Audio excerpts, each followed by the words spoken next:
We're live. Probably turn that on. What's up, everybody? This is Alex Kelly back here with another episode of the Furloughed Film Talks podcast. Here with my brother Ryan. What's up, everybody?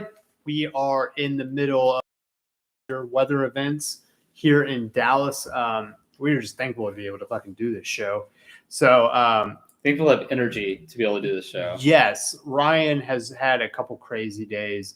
I've been just sitting around wondering what the fuck is going on. We both had pretty crazy days. Yeah, it's just been, it's been a lot. But the cool thing is that we get to do this show. We get to talk about movies. We get to talk about some of the crazier stuff that has been announced. Yes, we've had plenty of time to watch a bunch of movies over our winter apocalypse. Yes, which we've been able to watch a lot of trailers. We've been able to watch the trailer for Cruella. Look at that segue. From Disney. I went to school for this. From Disney, Cruella starring Emma Stone. We will talk about the trailer from that here in a minute, as well as the trailer from Mortal Kombat. From HBO Max. HBO Max, Warner Brothers. This isn't going to be in theaters at all, is it? No, it will be. Oh, it will? It will be. We're Okay. seeing it in theaters. I actually was about to say, I kind of want to see this in theaters. We are singing this in theaters. We will not be singing it in a fucking at home. Because I think the cinematography is going to be spectacular. Okay. Which we will talk about in a bit when we talk about that trailer. In our trailer park roundup, we're fucking bringing it back. And then we will review another HBO Max movie that was also a Warner Brothers movie, The Little Things, starring Denzel Washington, Rami Malek, and Golden Globes nominee Jared Leto. Mm-hmm. But first, what's up, dog? We must talk about Jesse fucking Plemons, Dallas's own Jesse Plemons, Texas Tech online K through 12 Jesse Plemons. Sorry, what? We'll get to that in a second. Okay. Jesse Plemons is taking over for Leonardo DiCaprio. Sorry? Fuck off. Leonardo DiCaprio, Alex. Jesus H. Leonardo DiCaprio in Killers of the Flower Moon, which is being filmed in Oklahoma by Martin Scorsese. Mm-hmm. Very interesting. An Apple TV Plus original, right? What? Pretty sure this is an Apple TV movie.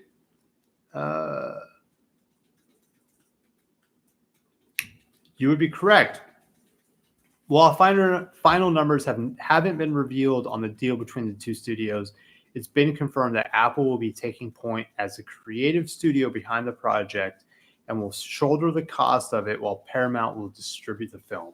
So Paramount must have gotten really fucking worried about this behind, I don't fucking know why, because it's Martin goddamn Scorsese, but like they must have gotten really worried and been like, oh, we don't want to fucking foot the bill here. And Apple was like, we've got billions, fucking go for it.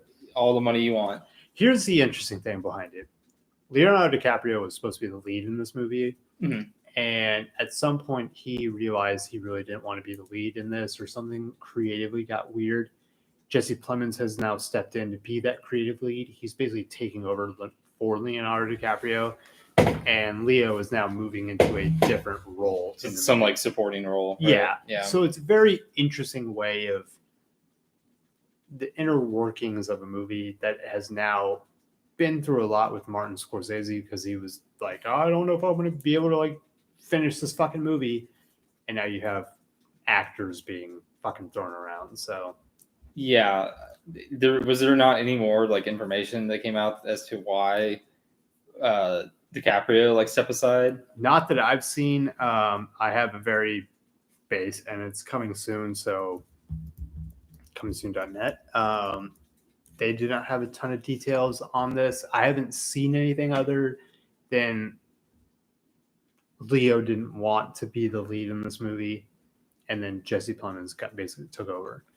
So that's really it's very strange. It's very, very fucking weird. Like imagine being such like around actor that you can like step out of a Martin Scorsese film. Like you'd be like, no, I don't want to be the lead. Thanks, but no thanks. Yeah, like be like, yeah, I'm good, and like still be in it. All right. It's only because like they've made so many movies together that I'm sure he was cool with it.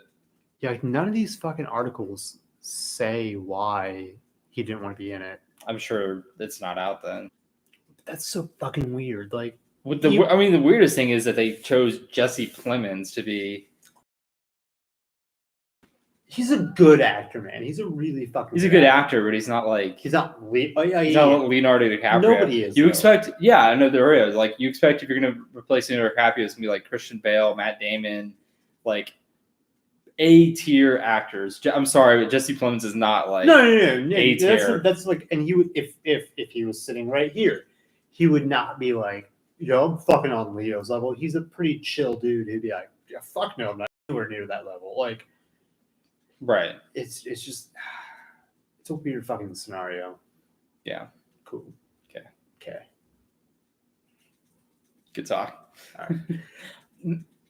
But I just want to throw that in there because, like, Jesse Plemons is a Dallas guy.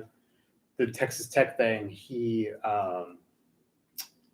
grew up in Dallas and then did basically online school while he was acting okay. and got his high school diploma through a online Texas Tech high Is he school like a thing. child actor or something? Yeah, he was in Like Mike. As a kid? Yeah. With Lil Bow Wow? Yes. Was he one of the bullies or something? Yes.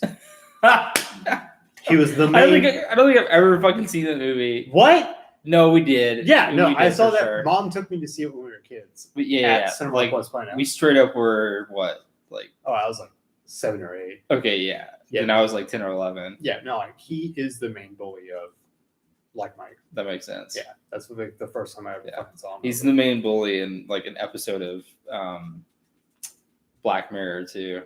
Like, oh, Seriously? fucking, have you not seen that episode? No, Oh my god. I don't like that show. So most sadistic fucking person you can ever imagine. seriously, Yeah. Like really bad.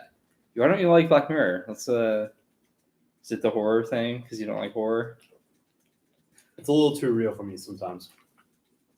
Is it? Yes, Okay. it hits that spot sometimes. How many episodes of Black Mirror have you seen? 5 or 6. Okay. I've watched quite a bit. Have you seen the robot dog one? Yes. Yeah. Fuck yeah, I have. That one is fucked up. Okay. The The most shocking thing for me with Jesse Plemons, can you guess what? No. Yeah, I'm pretty sure you can. He's married to fucking Oh, he's Kirsten married to Dunst. Kirsten Dunst. He's married to like Yeah, I learned that fucking last night. what kind of fucking like altered reality are we living in where Jesse Plemons is married to Kirsten Dunst? Hold on. They're not married. They're engaged. It's been Oh man, you sold me a bill of goods, dude. well, I mean, it's basically the same thing. Not really. Fuck you. Like for you it is, yes. What? I don't know. Why for me? Engaged in 27. That's a long fucking Thank you. engagement. They'll be divorced in half a year. If they're married, like if Hold on. The engagement will fall through in like a half a month or a half a year. Yeah, 6 months they'll be done. Because like that's a fucking long ass engagement. engagement. I mean, like, and that's like, okay, I do not want them to be unhappy and fall through. But you have to say that type of shit. You really do you have to. don't at all. Yes, really you do, don't. 'cause Why? we- Why? Because people would be like, oh, you want them to fucking like not be happy. Like, no, like I'm looking at. Yeah, I do. I want Kirsten Dunst to All right, be nailing fuck a you. stud, bro. I don't. Like, I don't. Je- I am looking at historically what has happened when people have had long engagements, especially celebrities. They usually do not fucking follow through. So they've now been engaged for fucking almost 4 years. Not the best track record. I'm just saying. So you will be happy if they get fucking. I honestly could care less either way, right? But like, you told me that they were married, and They're engaged. okay, thank you. Whatever. So It is now time. Holy fuck. just move on to the next thing. We are going to do a segment that we do not do enough of. It is Trailer Park Roundup time. We have 2 trailers that we need to talk about here tonight. Cruella, Kombat. Cruella, the live action adaptation of the iconic villain from the Disney which is from Disney film 101 Disney, Dalmatians. 101 Dalmatians, Cruella de Vil, starring Emma Stone. Ryan, when you watched this, what did you think of this trailer? This is wholly unnecessary. I don't give a shit about Cruella de Vil's backstory. Okay, I get what you mean, but do you think Emma Stone like came to them and was like, "I want to do a fucking Cruella de Vil movie"? Or no, I think Did Disney. they I think come to Disney was her? like looking at all their IPs and like, which one can we milk for a fucking feature film? I don't think that is like anywhere near. What I don't think anyone like. I don't think Disney. Who the fuck like Disney would I'd be like Cruella de Vil movie. That would be. You think Disney like studio execs or just allow actresses to walk in and like, hey, I want to do a prequel for one of your fucking villains. Yes. If Emma Stone came into my fucking office as the head of a fucking studio and was like, I want to make this movie, I'd be like, you did La La Land and Crazy Stupid Love and a bunch of other shit. Shut up. What? Shut up. And a bunch of other shit. She did one really good movie. Go for it. You do what you want. Okay. Well, Emma Stone is a great actress. Like she's decent. Yeah. I highly doubt that's how it went down. I know it's not how it went down, but like I'm just hoping it is. Yeah, I mean it looks interesting. You know, one thing is though, like Emma Stone's great and everything, but what do you think of her accent? Of her British accent? It's lacking. It's obviously bullshit, and like I definitely didn't think about that as I was watching it. Because like Emma Stone has such a peculiar, like unique, like tone to her voice, and like the way she speaks. She's and, like, a unique person. She's a very unique voice, right? Yeah. And so when she's like doing a different accent, it's really I'm looking at her and I'm like, okay, where's the sexy voice? And then like there's this British accent. I'm like, what the fuck is happening right now? So I'm like it's a little strange that they like got Emma Stone to do this. I don't know if you can call it sexy voice, but like I like it. Fuck. We're gonna get canceled. Oh my god. We're not gonna cancel for that. No, you will. You will. How? You just wait. She has an attractive voice. She's an amazing actress. Just fuck. No, I get what you mean because her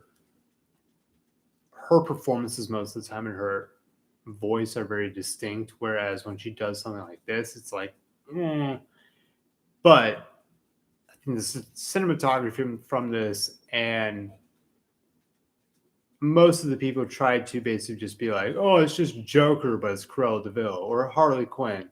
It's just like, fuck off. Like, I didn't get that from this. And there's a lot of people who are freaking out about that. I enjoyed this trailer. I think it's going to be a very interesting movie. And it was only like a 1.5-minute trailer, which to me basically is saying, hey, this is all we want to show you. Fuck off. This is all we're going to show you. Easy, dude. But like most people are like, oh, we want to see more. It's like, no, here's what we're going to show you. When is this coming out? Like May. This is coming out in May. Oh my god, this is gonna be such trash. It's probably not going to be good. This is gonna be an awful movie, dude. You watched Mulan. I still have not fucking been able. Oh man, if it's better than Mulan, I mean, is this like? Are they releasing this in theaters? Yeah. Oh god. I don't even think this is a Disney Plus exclusive actually. So no, this is gonna be like an actual theatrical release. Yeah. Theatrical only. May 28th. I mean, I don't know. Of like all the Disney villains, if you wanted a prequel, like which one would you choose? For me, it would not be Cruella de Vil. Of any of them, if I got a gritty fucking like, if you could make any type of movie with any of the Disney villains, which one did you choose? Captain Hook, but that'd just basically be Pirates of the Caribbean. So fuck me. But like, okay, I got one way better than that. Who?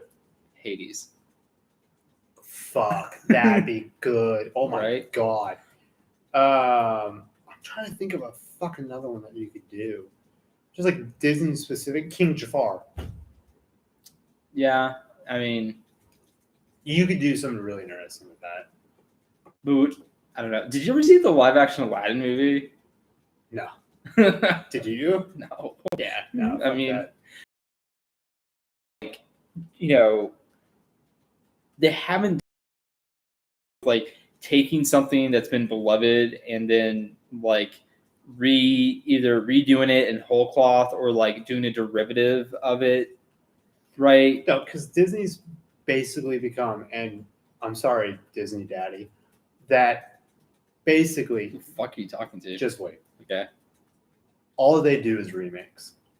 Yeah. All they do is, and even the thing that we love the most, Marvel, is a remake.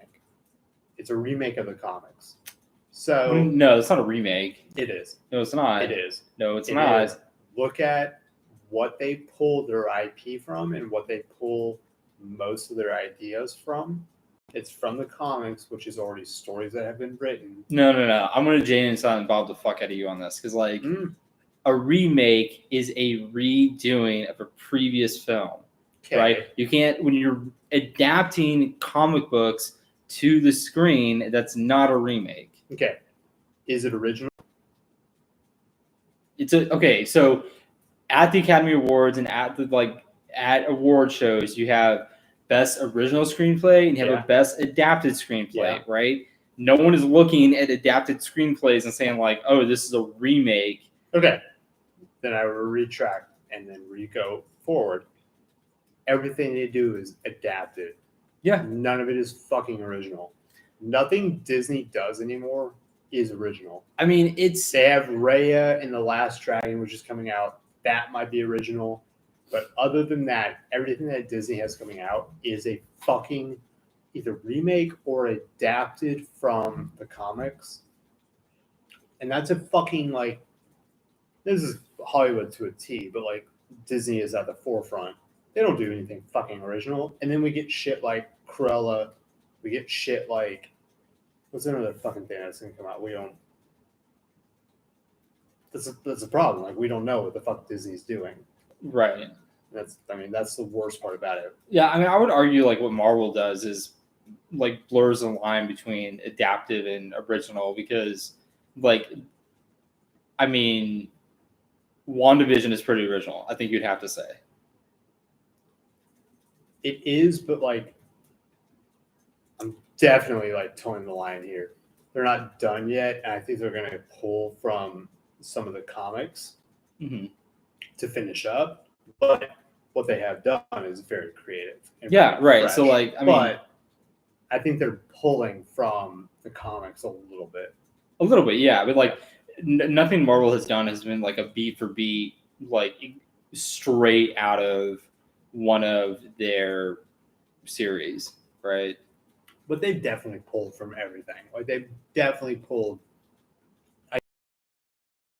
from the comics when it's not Taika Waititi having a fucking day in Thor Ragnarok. Right. So I did not mean to go down this road, but yeah, Disney. Yeah. So Cruella, doesn't look good. I'm not at all excited for it. I could care less if we see it or not. No, I think it's telling that they only put out an hour and a half. It's like a mix between like Joker and Great Gatsby a little bit. Like I definitely got some like female Great Gatsby vibes, but like in a dark sense. But what we are excited for, I am definitely excited for this one. This is a Warner Brothers HBO Max joint on April 16th this year. Mortal Kombat! You asshole, you fucking watched it without me. I was asleep. I did, yeah. I was asleep, so. Yeah. What'd you think of it? So I was surprised at how like engrossing the actual storyline was, right? Yes. Because like when you think of Mortal Kombat, like it's very simple. Like they gather a group of people and they have a fucking tournament. And yeah, it's like very straightforward. Not at all very interesting. But like in this one, there's like some kind of like lineage of this guy has like a birthmark, but it's actually his birthmark is the logo of Mortal Kombat. It's the dragon. And so they're like, oh, there's this legendary tournament, and maybe your birthmark is like your entry into it. Actually interesting, the storyline kind of looks. like, I mean, it's 2021. The visuals and the fighting are going to be so much. Are going to be great. It looks awesome. I don't know. I mean, there were like several scenes, especially towards the end of the trailer, where they like sped up the cut scenes where they like did like they ran the frames at double take and just like shot through 4 or 5 like death scenes. Yes. No. That, hold on.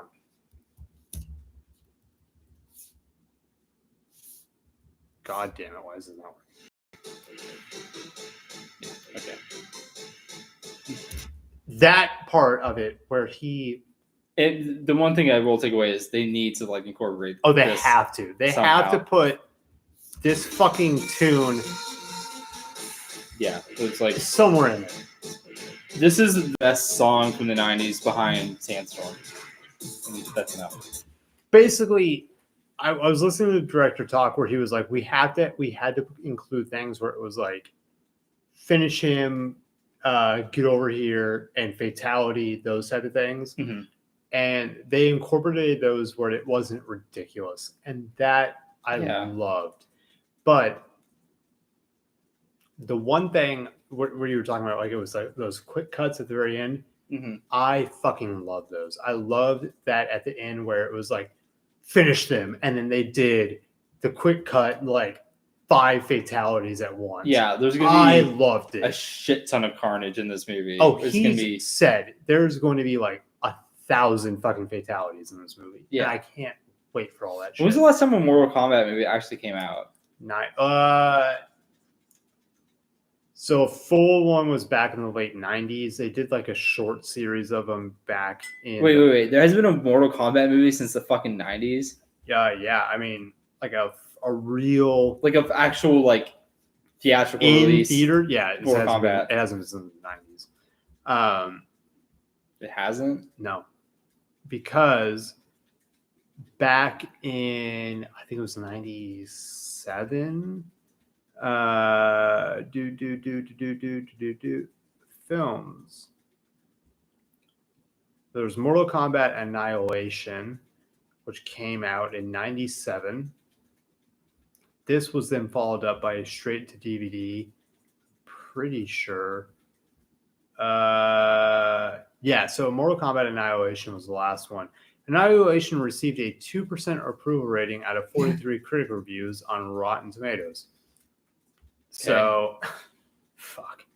Then they did a series which was directed by Kevin Tankerin. Okay. He went on to go do Arrow and a lot of like CWDC stuff. Mm-hmm. But yeah, that was the last time they did. It was 97. Okay. It was because it was just like they didn't have the fucking CG. They didn't have the technology to do it. It was absolute ass. Yeah, I mean, like the 90s movies were like insanely just over the top, ridiculous. Oh, they were absolutely, they were insane. Like, right. They were one of the most like, but it gave us one of the best like techno beats of all time. Right. So, and if you're like really fucked up, it's really fun to watch. I bought all 3. Here's the thing. I don't know what the fuck I bought today, but like I bought a 3-pack of the Mortal Kombat movies. Okay. And I don't know why you would do that. Because, was Johnny Cage in the trailer? No. There's no Johnny Cage, right? That is something that people are really pissed off about. Yeah, because there's like a new, like, main guy. Yeah, Carlos something, and it's supposed to be the guy that, like, you do not know. It's a new character, so it's like a surrogate for the audience, so that everything that, like, the people who don't know Mortal Kombat will get explained to this guy, so they have... Right, this is like a complete reboot. Not even a reboot, like a reboot / like alternate story set in the Mortal Kombat like universe and tournament, right? Yeah, and it's gonna be like, I'm super excited for it. I cannot believe that they're actually fucking doing it. Oh, fuck me. Okay, so the thing I bought was Mortal Kombat and then Mortal Kombat Annihilation, also Mortal Kombat Legacy. Mortal Kombat Legacy is a series that came out in 2011, which I fucking loved. It was a web series that they came out with, and high school, and they would put out new episodes of it every Wednesday. I would get up every Wednesday at fucking 7 a.m. just to watch this shit. Really? It was so fucking good. Like, they did a really good job on this. It was on machinima.com. Dude, this shit was great. If you haven't watched it, go check it out. But, like, I cannot wait for this shit. I'm so excited. When does this come out? This is April 16th. Oh, shit. Okay. We're not that far away from it. So you got 1 month until Snyder Cut, and you got 1 month one month after that is going to be Mortal Kombat. If you have not already bought fucking Mortal Kombat, or if you haven't bought HBO Max, go ahead and get it, because these next couple months are going to be fucking insane for content. Yeah. Well, and there's already, like, you know, the little things, and what, you don't like? We're going to talk right here. Yeah, we are. What was the other movie that's on there now that just came out? Judas and the Black Messiah. Right? Yeah. So there's already, like, several movies on there that are worth checking out. Yeah, and I'm gonna try and get somebody on for Mortal Kombat, because, like, and this is the cool thing about this, they got a lot of, like, stunt coordinator people to play these characters. Yeah, a lot of lesser known people, so they're gonna vault a lot of these people into stardom if this is really well done. Okay. What? It's not. Yeah. No one cares if. Even if this is, like, decently good, this isn't gonna, like, I mean, maybe into some, like, TV roles or anything, but if this is well done enough, and if it blows up enough, these people who play people like Jax, where Jax is already well known, Kung Lao, or Liu Kang, or anybody that is in this movie, if they do 2 to 3 movies of this and it's big enough and it goes. Okay, sure. If they do, like, several movies, you think this is a trilogy? No, really. Yeah, if this is good enough and if this does well enough, this is a trilogy. Like, that's what they're trying to build. It will be interesting to see. Like, look up Wonder Woman box office. What has that totaled up until now? Because it will be really interesting to see if, like, the box office starts improving over the next several months. Holy shit. What? No. Oh, that's the first one. Okay. Sorry.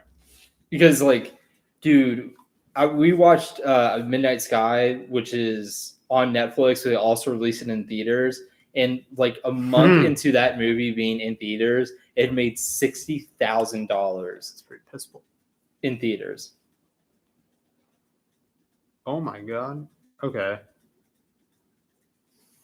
At the domestic box office, Wonder Woman 1984 has grossed $37.7 million since its release on December 25th.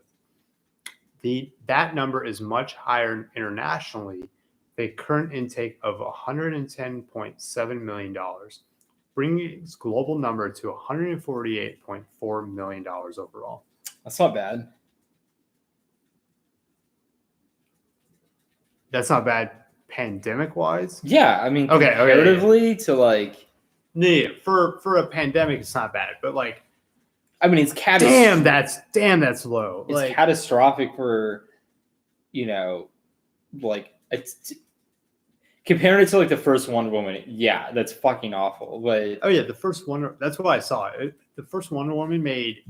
over $1 billion, right? Like, $822 million. Yeah, I mean... That's insane. Right, and that movie probably cost... They probably didn't even meet their budget with plus domestic. Oh, absolutely not. Right. I can look that up right now. Like, that... I mean, this one wasn't expensive. It was, like, I don't think it was north of, like, 200 million. I'm sure it was less than that, but... 200 million. Exactly. Yeah, okay. That's what I'm saying. Like... Yeah. God damn, dude. Like, anyways, it is gonna be interesting. I don't think people are gonna brave coronavirus to see Mortal Kombat. Oh, absolutely not. They're like, it's not gonna be a good box office. It's not gonna be a good box office, but if it's critically liked, if it's well done enough, like, then it will be a franchise for them. That's all they're trying to do at this point. Right. So that's all I meant by that. I'm super excited about it. I'm very interested. So, but that, what's up? Looks cool. Yeah. We are going to now review a movie that we have seen last night. That was last night. This whole fucking week has been. Yeah, it was last night. Are we going to review First Cow? Or are we just going to blow past? Yeah, we're just going to blow past that First one. Cow Yeah. and whatever other movie we saw over the weekend that I can't remember. What did we watch? Yeah, there was something else that we watched, and I don't remember. I don't know. Anyways, but it's real quick before we get into little things. Is Cherry going to be theater or stream? It's going to be both. Yeah, I'm pretty sure it's going to be. They're going to do a very different type of release. But that's one we will see at home. That's one we're not going to like. No, we will definitely not be going out to see that. This was only made for $10 million. Cherry is scheduled to be released in theaters on February 26, 2021, and on Apple TV Plus on March 12th, 2021. Yeah, so it's going to be like a limited release in theaters. And then, yeah, I mean, it will be somewhere in our area and probably in other people's areas. Who asked that? Vinny. Vinny, if you're somewhere in Michigan with a big theater area, and it'll definitely be in your area. So. Yeah, you'll be able to find a theater, but yeah, it's not one that I think is like needed to be seen in a theater. So, anyways, Little Things. I'd be shocked. But which is on HBO Max. Is a Warner Brothers movie. Yes, starring Rami Malek, Denzel Washington, and Jared Leto. Golden Globe nominee Jared Leto, which is pissing off a lot of people. But and Screen Actors Guild Award. Yes, he got nominated for both of those, which is really kind of funny. But Ryan, what was the overall plot of this movie? There's murders in LA that the LA detective is trying to solve, and Denzel Washington plays a kind of washed up sheriff's deputy from a county outside of LA. And it turns out, actually used to be an LA detective, but burned out of that job and had to like go out to some podunk place to become a sheriff's deputy. Kearns County is where he went. Which is a real place, Bakersfield, California. No shit. Okay. But yeah, I mean, it's a very simple crime mystery drama where there's these serial murders that happen in very like similar and gruesome ways, and I think it got up to 6 murders. Yes. And Rami Malek is who plays the LA detective. Denzel Washington is the washed-up sheriff's deputy. Having a fucking super hard time solving these murders. They finally narrow it down to they think that Jared Leto's character is the killer, and a lot of craziness ensues at that point. A lot of insane shit goes on in this movie. And yeah, and it's, Benny pointed out very correctly, it's set in the early 90s. Which is, I like that it was like a period piece, but it doesn't feel too far off because of what time period it's in. I like this movie a lot more than I was expecting to, just because a lot of people have been like, oh, it's fucking shit. And I'm like, I kind of liked it. I enjoyed it. I thought it was actually really good. Yeah, and it subverts the crime procedural, formula, kind of, where in most movies you're expecting to find the bad guy, and it's like black and white of here's a good guy, here's a bad guy. And this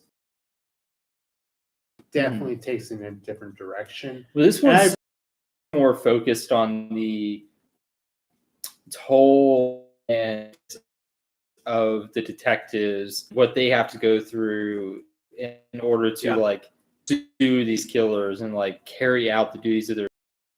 Because you have these two contrasting characters. You have the young Rami Malek character, who's the upstart detective, who is kind of the cool kid on campus, kind of running the department. And then you have Denzel Washington, who was that character, but through the course of just, having to solve excruciating murders and various scenarios that I won't spoil, just basically washes out and, isn't able to do it and has to kind of move on from it. So this movie is way more focused on the job and the experience of a detective that works in homicide rather than the actual solving of this case. Even though the solving of the case and the process of solving the case is a byproduct of the focus on the characters of the detective and of Denzel Washington's character. But it's more that than a murder mystery or a crime movie. Yeah. And it's more of a human introspective of what these people have to go through to really get to that point, but also the process of everything, of what goes into finding these people. And there's a scene, this isn't giving anything away, but it starts with a witness to one of the crimes because she's being chased by this person. Mm-hmm. And then she sees somebody walking out of the elevator, and then that then taints her. And then that fucks up her being a witness. It's those types of kind of insights into the process of everything that goes into it that makes it very interesting for people like you and me who don't understand 100% what goes into that. That to me was very interesting. Denzel Washington, fucking fantastic as usual. Yeah. Rami Malek, great actor as usual. Doesn't blink. For fuck's sake, yeah, doesn't at all. Yeah. I didn't think that Jared Leto was good. Mm-hmm. I don't think he should have been fucking nominated for shit. I'm mean, sorry, but I just don't think in any other year I would agree with you, but in a year where they're nominating fucking Sacha Baron Cohen for Borat, I don't really, I don't see an issue with him getting nominated for this role. I just think there's other stuff, and this is me speaking out my ass. We haven't seen everything, so we need to go and see all these other. Well, there's probably other stuff that could have been nominated over this, but yeah, if that's the fucking road that they're taking for this, cool. What's the one thing that is above all else? What's the one award show that is above all else? Academy Awards.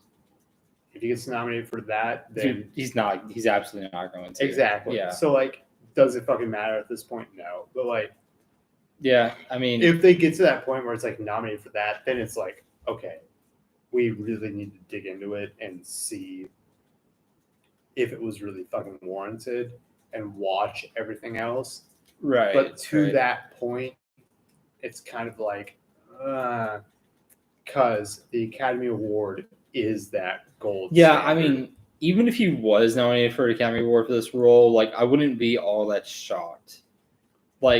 Then again, I can't disagree with you because I don't know. Again, if you're gonna have 6 to 8 nominations, you only have 5.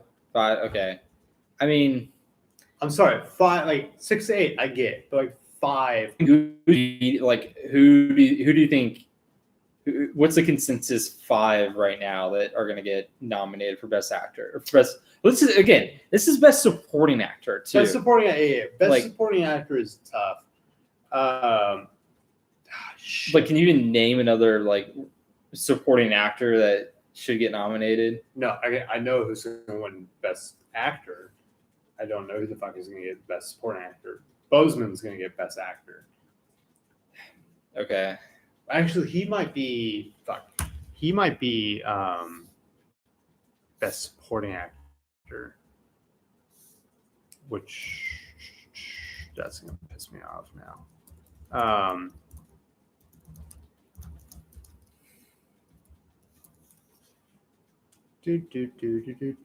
Oh shit!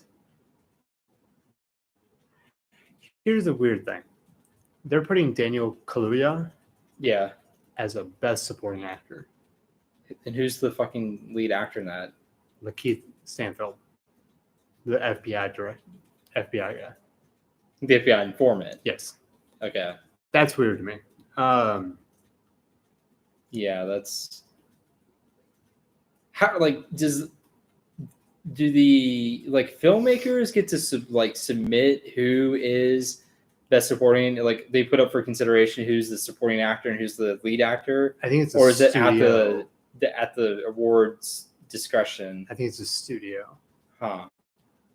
So,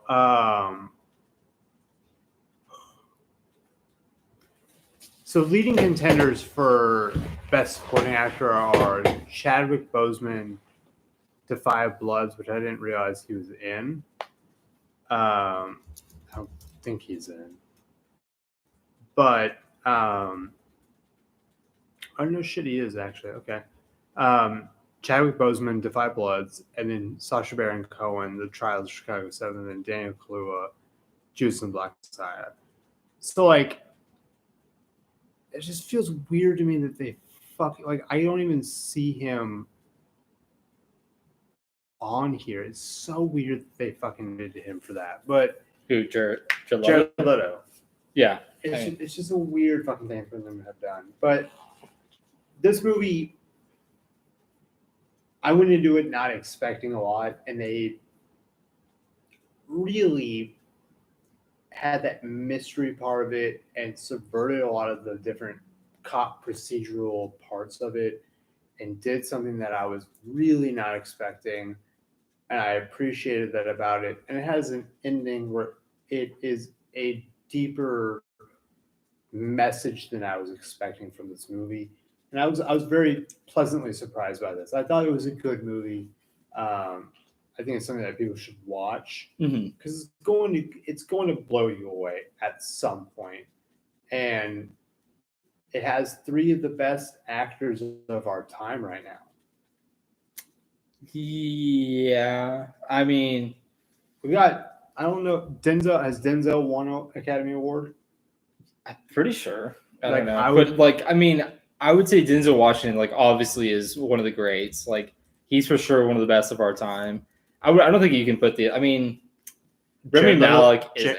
Like, Jared, they both won Academy Awards. What's Rami Malek won an Academy Award for? Bohemian Rhapsody. Did he really? Yeah. He got Best Actor for that? Yeah. I mean, sure. Yeah, I mean, if you're broadly speaking, if like you're saying we have 3 Academy Award winners in one movie. Yeah, that's fucking hard to do. If you're saying like every actor who wins an Academy Award is like greatest of our time, then I mean, I don't think that really is an applicable Rami label. Malek has also been in one of the best TV shows of the last decade, at least. Okay. And Jared Leto has been. Don't get me wrong; they're all very good. But I'm just saying, you have 3 superb actors in one movie. That sets itself apart right there. Yeah, I mean, yeah, it's kind of surprising that this didn't get more buzz and didn't get like more kind of hype around it.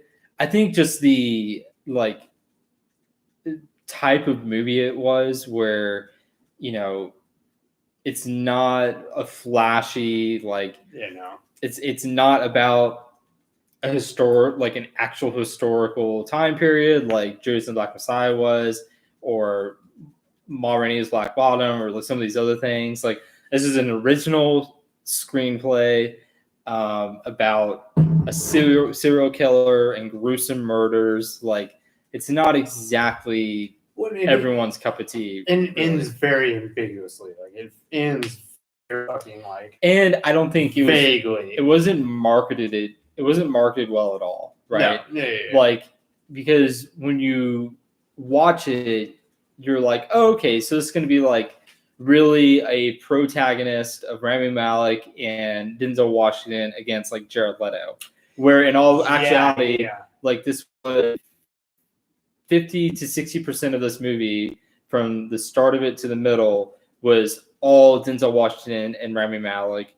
And then like the last 30 to 40% is when Jared Leto came into the picture. Yeah, he comes in very late. Right. Versus what you've seen in the trailers. And it's like, this feels fucking weird. Right. So like it wasn't marketed well. It's not like exactly a movie that I think everyone would be interested in just because of the subject matter. So like I'm kind of not surprised that it didn't get a lot of hype, but I'm not either because it got kind of lost in the shuffle of like the whole HBO Max thing where it was like, oh my God, we're going to push everything fucking here. And it was like, right. All right, here's this as well. So I enjoyed it. I was not expecting to enjoy it as much as I did.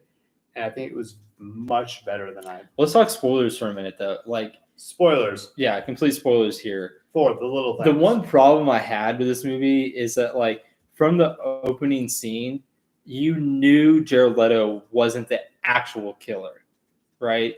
Because when you see you see the like guy running around chasing that woman off the highway, I see what you mean. Yeah. You know that they think the antagonist is Jared Leto from the trailer, and then you see the silhouette of this guy, and he's clean cut, has a baseball cap, glasses. Like, it's so clearly not Jared Leto, right? Yeah.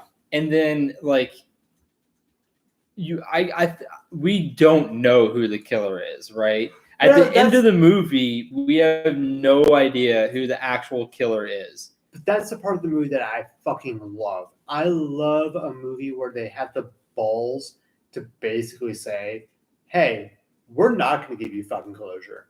We're not going to give you the good because that's not what this movie's about. And exactly. Like, yeah. It's not about giving you closure for whatever crime or for whatever fucked up situation you're in.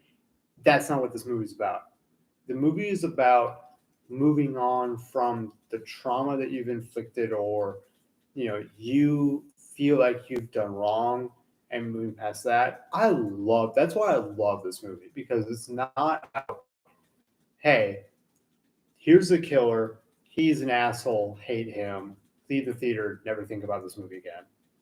Right. It's about thinking about what goes into solving a murder or committing a murder.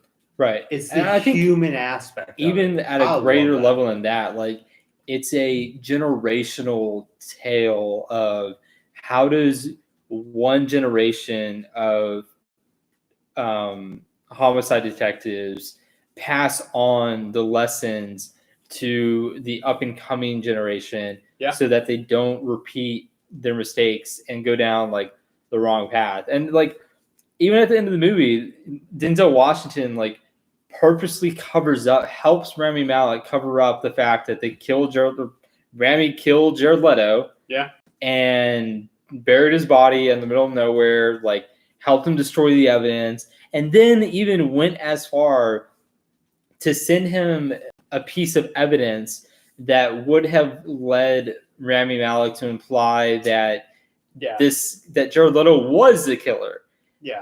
And for a good 3 to 5 minutes at the end of the movie, the audience thinks that, oh, okay, we knew that the last girl that went missing was wearing this red hair tie, and Denzel Washington sends Rami a red hair tie. So the audience thinks, oh, Jared Leto is the murderer.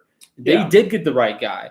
And then in one of the very last scenes in the movie, you see that Denzel had actually bought a fucking whole pack of these hair things and just pulled out the red one because, because he wanted to make him think that is what happened. Yeah, exactly. That he wanted to give Rami Malek a closure, and he wanted to think that like what he had done was justified, not legally, but like morally, ethically and morally, it was justified what he did and the lengths he went to.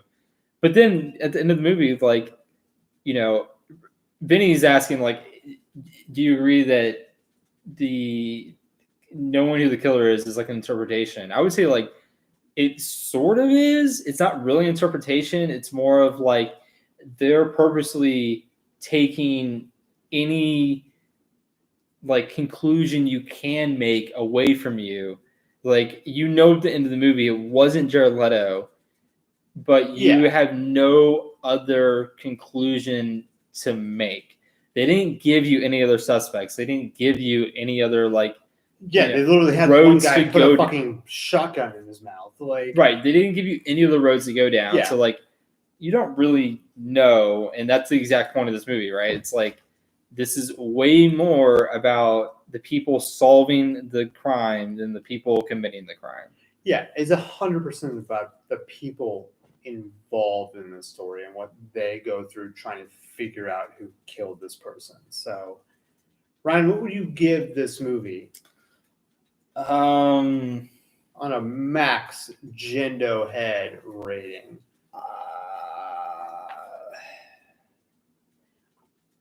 I think it's gonna be another 3.5 for me.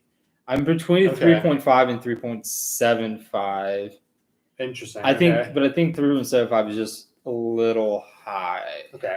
Yeah. I was gonna go with 3 points. I think like, you know, a 3 for me is like an average movie. Like, not really good, but not terrible. This is like just above being an average movie. So for that exact reason, I was gonna go 3.25. Okay. I think it's shit. I think it's good. I think it's a lot better than people are saying, which is not hard. But I think it subverts a lot of the crime procedurals that most people get to see in theaters. But I really enjoyed it. I thought the acting was great. I thought some of the cinematography was great. I was very interested that it was in the 90s. I thought that was really fucking cool. I really enjoyed this. Some of the parts are really fucking dumb, but it's a good fucking movie. So check it out. One last audience question before we wrap it up here. Does it leave it open for a sequel? I would say no. I don't think so.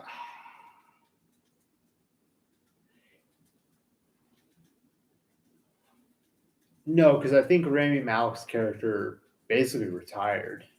Yeah, I mean, he retired from being a detective for sure. So I would say no as well. So that's a good question, but I would say no. But yeah, here's commercially. Exactly. Apart from like story wise, does it leave it open for a sequel?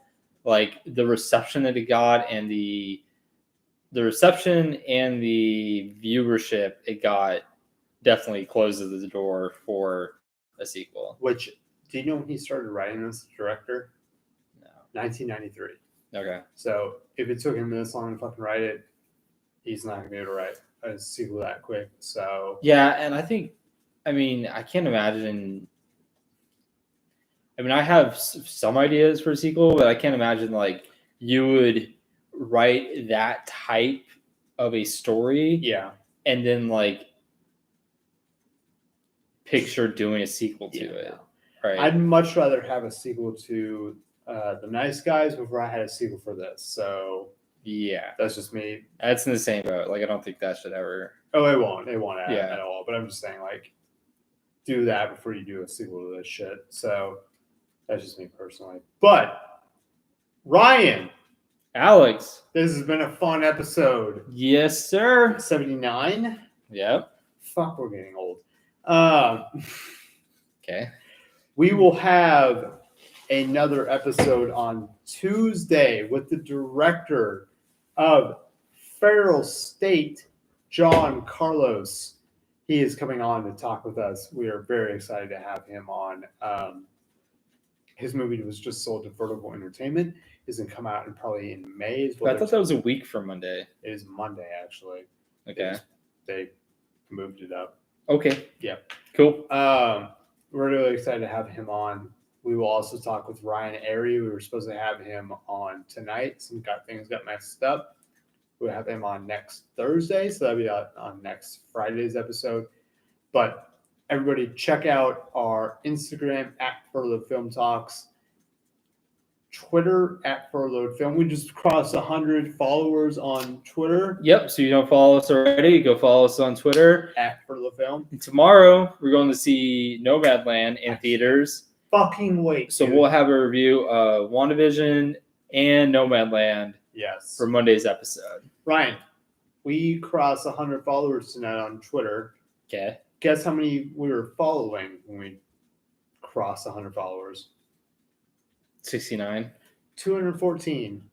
Okay. 214. Dallas, baby. Cool. All Yeah. right. Rain Man. Fuck you. Go check us out. We are always on YouTube for our live streams now, Monday and Thursday nights at Furloughed, or search on YouTube Furloughed Film Talks. FURLOUGHED Film Talks. Everybody tell 3 of your friends about the show. We really would appreciate that. We love doing this show. We love talking film, movies, everything. Yep. Thanks everyone for watching tonight. Hanging out. We had a lot of people on there tonight. Everybody be safe, be well, be warm. We will see you Monday night. Adios, amigos.